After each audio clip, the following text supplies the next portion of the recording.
I like spending money on the things I love. Look at this. This is a key holder. I keep it in my backpack. This cost me like $100. You think I'm gonna sit here and lecture you about buying generic peanut butter? What I really care about are the things that are quietly draining your money. The ones you think are totally normal. And if you're doing just a few of these things, over your lifetime, you could waste more than $700,000 without even realizing it.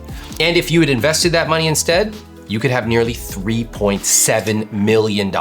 Let's not let that happen. Here are 20 things I believe are a complete waste of your money. Let's start with part 1, common traps people think are normal.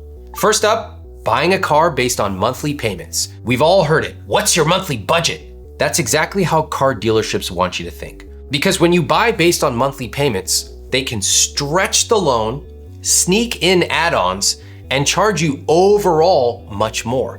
You walk out thinking you got a deal, when in reality, you often paid thousands more than you needed to, or worse, you bought something you actually can't afford.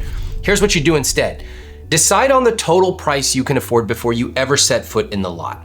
And remember to factor in the total cost of ownership, not just the sticker price, but also gas, insurance, parking, maintenance, registration. That is your number. Negotiate from there. Number 2, trendy fitness equipment that sits in the corner of your house. I know, you got inspired. You dropped $2,000 on a Peloton, and 3 months later, it's a freaking coat rack. Back in the early 2000s, you remember what people were buying? Bowflex. Or maybe it's that at-home Pilates reformer machine, or that weighted vest you wore twice. Now listen, I'm guilty of this as well. I had a whole basket of freaking fitness gear. But expensive gear alone does not create consistency. Habits do. A smarter move would be to commit to a walk every morning. Use bodyweight workouts, join a gym or a fitness class you'll actually go to. And when you finally need that thing at home, you've already proven that you will use it. Next up, a new supplement, skincare, or grooming product every week. Yeah, I've done this too. I've tried a bunch of shampoos and creams, and every one of them felt like it was the one when I bought it. Certainly if you're on skincare addiction on Reddit, or you're following all these folks on Instagram, you are constantly seeing this new holy grail product that's gonna solve everything. But the truth is, if you're constantly chasing the next miracle product, you're just procrastinating. You're looking for some miracle. What I recommend instead, pick one, commit for 30 days. If it doesn't work, cut it, try something else. I'm gonna be really honest, I've tried really expensive stuff. Most of the stuff I use is basically from the drugstore now. Let's now talk about extended warranties on electronics and appliances. Now, buying extended warranties sounds responsible, but in general, they are a great way for companies to make money off of you. Statistically speaking, most electronics and appliances do not break within the extended warranty period, and even if they do, that cost of repair often isn't worth what you paid up front.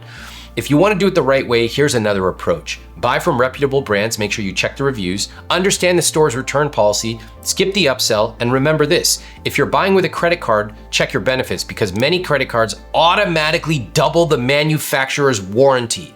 You may already have more protection than you think, and you don't even need to pay an extra cent. Here's one we've all done. Impulse purchases from Amazon you forget about in 2 days. I've bought those fitness gadgets. None of them are in my life anymore. In fact, once my wife pointed it out to me, she goes, "You really like gadgets, don't you?" I was like, huh? No, I'm so thoughtful, intentional. She goes, "Look at that corner." There was literally a basket full of like 15 fitness gadgets I'd used once and never again. They felt fun at the time. They felt like they were gonna change my life, but I quickly forgot about them. Here's the rich life approach. Get clear on your money dials. Identify the specific areas where spending money brings you the most joy and turn that up. Whether it's travel, convenience, health, generosity, money dials help you stop feeling guilty about spending in ways that actually make your life better. And once you know your top dials, you can confidently cut back on stuff that doesn't matter and double down, even spend more on the ones that do. This one hurts. Luxuries disguised as investments. You know that $700 Vitamix you bought last year? That's not an investment. You know that deck you built for sunrise coffee and journaling? That's not an investment. That $2,000 mattress is not an investment either. Neither is the skincare you use, neither is your personal trainer or even gym. People justify big ticket items like this by saying these cute little phrases. Sleep is important. It's the best investment in my health. Can we be really honest with each other? If you call a mattress an investment, then a $3,000 pair of shoes can be an investment as well, because it makes me feel more confident and it makes my feet feel better too. That's not investing. That's just rationalizing a luxury purchase. I define an investment as something that has the potential to produce a financial return. A mattress does not. It might improve your lifestyle. Great, but it's not an investment. What's really going on here is that we don't feel comfortable admitting we like to spend money on luxuries. And a $2,000 mattress is a luxury. Guys, it's okay to spend money on luxuries. You don't have to wrap it up in an investment. Not everything has to be an investment. I spend money on stuff that is a total luxury, and I'm perfectly fine with it. But investments is a very specific term. That is why I run the numbers carefully and build all of them into my system. Here's how you fix this. Use real numbers. Before buying anything over $100 or $1,000, depending on your finances, ask yourself, can I afford this based on my conscious spending plan? Does it fit into my guilt-free spending? You know, realistically, you would not use your investment money to buy a mattress, so be honest with yourself. It comes out of guilt-free spending. Do you have the money for it? Then use the 30-day rule. If you still want it after 30 days and it fits into your conscious spending plan, go for it. But please don't confuse desire with affordability. Listen to this one closely. Buying cheap now, promising to upgrade later. You tell yourself, I'll just get the cheap version for now and get a nicer one later. But that is often how we end up buying the same item 3 times because it breaks, it underperforms, or never really works the way you want it to. Here's how to do it right. First off, admit that some things are okay to buy cheap. You don't need to have the best of everything. However, for things that are really important to you, you may want a higher quality version. Now, I have a philosophy that I should buy the best and keep it for as long as possible. Now, the best that I can afford might be different than the best you can afford. And that might be different than the best some multi-billion-dollar CEO can afford. The best does not have to be the most expensive. It is the best for you. And if one of those things is out of reach for you today, that's okay. That is your signal to plan and save for it. Remember, one high quality item you love and use can end up being cheaper than 3 inexpensive versions that you buy and often regret. Number 8, subscriptions you keep just in case. You signed up once, you forgot about the subscription, you tell yourself, I might use it again, but you haven't actually used it in 6 months and you're still getting charged for it. These small leaks often feel harmless, but they silently drain your checking account month after month, and worse, they actually crowd out room for the things that actually would make you happy. So here you are, spending money, but not on stuff that actually matters to you. And over time, you wake up and you find yourself saying, where did all my money go? That's where it went, to decisions you made 18 months ago. So you're nickel and diming your way through your finances, but you're missing the things that actually matter to you. And that's the real cost of these charges, that you lose out on being intentional with your money. So here's what I recommend. Check your statements quarterly, read through your credit card statements and bank transactions, and decide which subscriptions are useful to you. The ones that you use, the ones that you love, and then be ruthless about cutting out the rest. All right, now that we've plugged the everyday money leaks, let's level up. Part 2, hot takes. I'm not sure you're gonna like this. And some of you might get a little mad. That's okay. We don't always have to agree on everything with money, but stick with me because I'm gonna show you how to stop wasting money without sacrificing the things you love. Number 9, trucks you can't afford, especially when you don't need one. A lot of you cannot afford the trucks you're driving. Why is this controversial to say? I get a whole bunch of people talking to me making $65,000 or $70,000 a year buying a $90,000 truck. You cannot afford a $90,000 truck when you make $65,000 a year. That is plain math. You simply cannot afford it. I know, we're so rugged. We gotta haul things, my vehicle. Do you know how many freaking people I talk to that are in deep financial trouble because of their truck? It's a lot. It's a lot.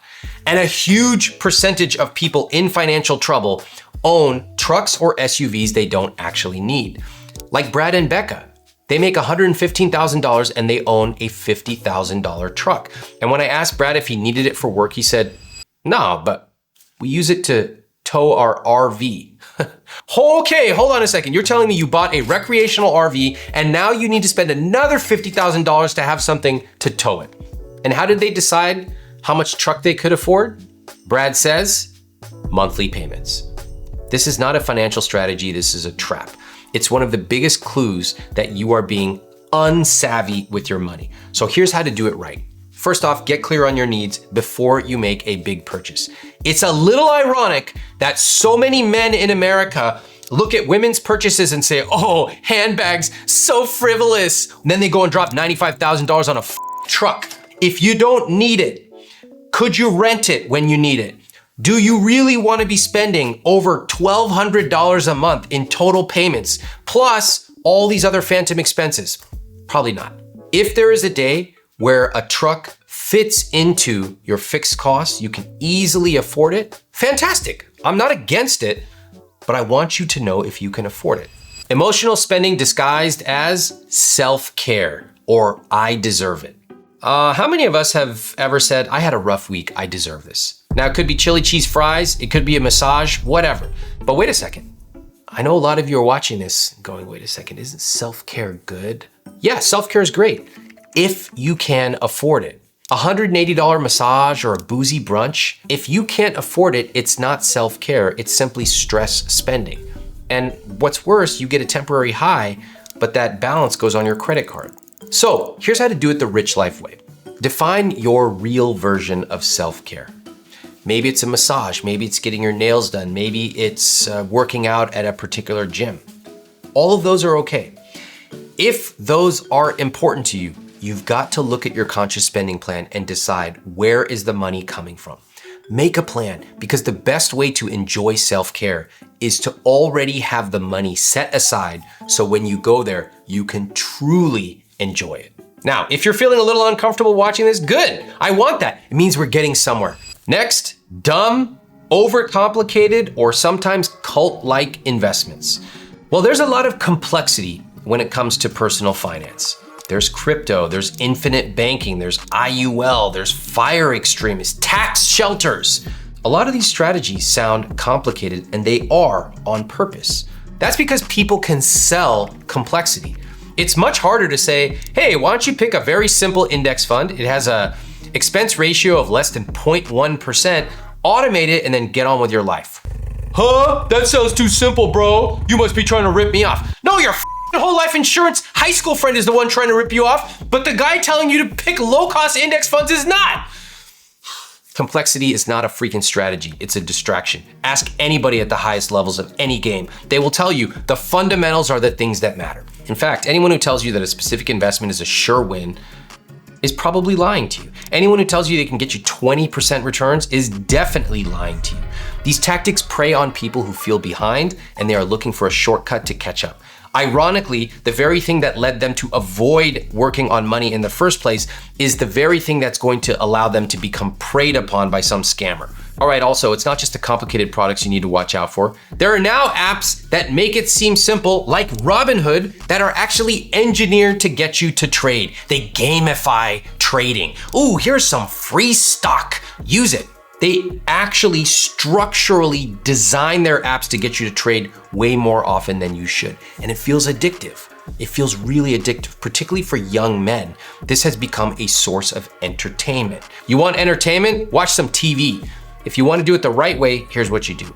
Stick with what works, follow the ladder of investing, max out your 401k match, Roth IRA, automate your investments using things like an index fund or target date funds. You definitely don't need a dozen financial apps. You don't need a whiteboard full of crypto strategies. You don't need to pay yourself like a bank. It's all bullshit. What you need to do is follow a simple plan that grows your money, turn off all the noise. That is the way that I've accumulated a lot of wealth. That's the same way that so many of my readers have done exactly the same.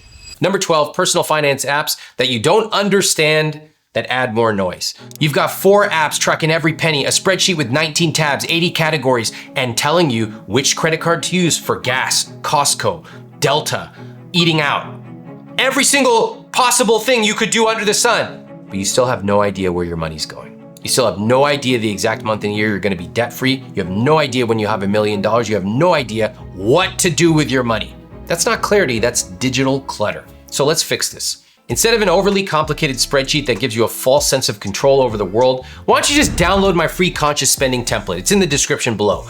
Simplify your systems. You only need to track 4 key numbers. That's it. For most people, with your system, that means 1 checking account, 1 savings account, 1 to 2 investment accounts, and at most 3 credit cards. You track those 4 numbers that actually move the needle: fixed costs, investments, savings, and guilt-free spending, and then get on with your life.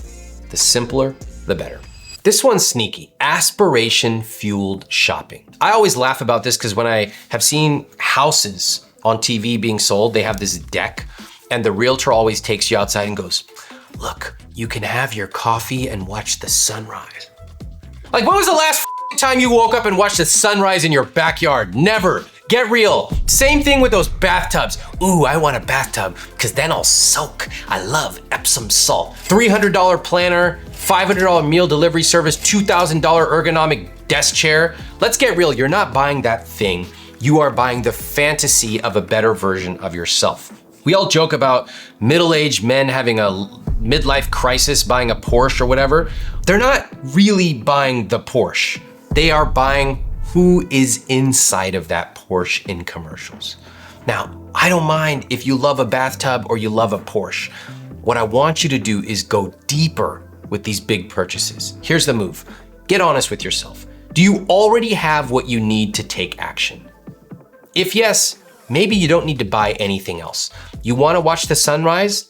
Go outside in your backyard. Sit on that uncomfortable brick. Take a pillow. Put it on the brick. Oh, there you go. You have a beautiful deck. You want to drive in a Porsche? Rent one for a day. God bless. If you like it, do it the next day. If you really like it, adjust your spending so that a year and a half from now, maybe you can afford it. Maybe 5 years from now. The point is, we don't often need to buy something to get the experience we want. By the way, if you've made it this far, I hope you can see I'm not here to tell you to stop spending money on coffee every morning. You want to do it? Great. You want to buy a nice phone? Okay, do it. But what I am showing you are these potentially high impact ways that we spend money without even thinking about it. And maybe you've spent money on 3 things in this video, maybe more. Subscribe now and I will help you spend money in a way that is part of your rich life, and I'm never gonna tell you to cut back on coffee. Part 3, purchases that seem smart until you run the numbers. A lot of people believe these big ticket myths, but they are secretly costing you hundreds of thousands of dollars, even millions. Number 14, treating your primary residence as an investment. Now, buying a house is probably the biggest decision of your financial life, but that does not make it a good investment. Too many people convince themselves they are buying an investment when in reality, they are buying a luxury. That's because they don't actually run the numbers on the biggest purchase of their life. Between mortgage interest, property taxes, maintenance, fees, closing costs, and many other things, your house might be a great place to live, but it often is a way worse investment than you ever thought. Here's what I recommend you do. Get honest with yourself. Are you buying this house because it fits your rich life, or because someone told you renting is throwing money away? Guys, I've rented for over 20 years. I've made far more money renting and investing the difference than I would have made by owning. And that is true in San Francisco, Los Angeles, and New York. So what I want for you is to run the numbers. Start with the numbers, then consider the non-financial factors. Maybe it's living in a particular area or redecorating. If you're buying for lifestyle, fantastic, but you've got to run the numbers. Here's a big one. Paying a financial advisor a percentage of your assets. Many financial advisors charge using a structure called AUM, assets under management. And it sounds quite harmless. It's often 1%. Doesn't sound like a lot, but let's run the numbers. If you invest $100,000 and that advisor takes 1%, that's $1,000 a year. Not bad. But if that portfolio grows to $500,000, that same 1% becomes $5,000 a year. And over the course of your lifetime, listen closely because this is where the math becomes highly counterintuitive. That 1% fee will grow and grow, and it will consume approximately 28% of your total returns, which can cost you hundreds of thousands of dollars. Do you understand what I'm saying? You've been over here price comparison shopping for the cheapest Ritz crackers, and meanwhile, silently hundreds of thousands of dollars are getting siphoned away, and you didn't even know it. You thought 1%, oh, that's so nominal. Oh, I pay somebody to cut my grass. Why wouldn't I pay somebody to keep an eye on the market? Why don't you run the numbers? When you do, you will be shocked. Remember, financial advisors are not going to beat the market for you. That's not their purpose. They will even admit that. Most people have quite simple financial setups, and many of them can handle their own money on their own. Some people may at times need a financial advisor. I've hired one myself, but I would pay an hourly fee, not AUM. Just ask yourself, that $50,000 or $150,000 in fees you might pay over the course of your life, what could you do with that money? You could have used it to retire early. You could use it to take amazing vacations. There's so many things that you could do by keeping more of your own money. So here's what you do instead. Learn the basics of investing. You can use low-cost index funds or target date funds from great companies like Vanguard, Fidelity, or Schwab. Automate your monthly contributions. And if you do want personalized advice, you can pay an advisor by the hour or per project, but not a lifetime commission on your net worth. Next up, home renovations you assume will pay off. Americans are delusional. They literally believe that if they renovate their house, they will simply get all the money back. Hey, honey, I'm going to build a basement. It's gonna cost $50,000. Oops, 75 because I forgot to factor in all this other stuff. But don't worry, babe, it's an investment.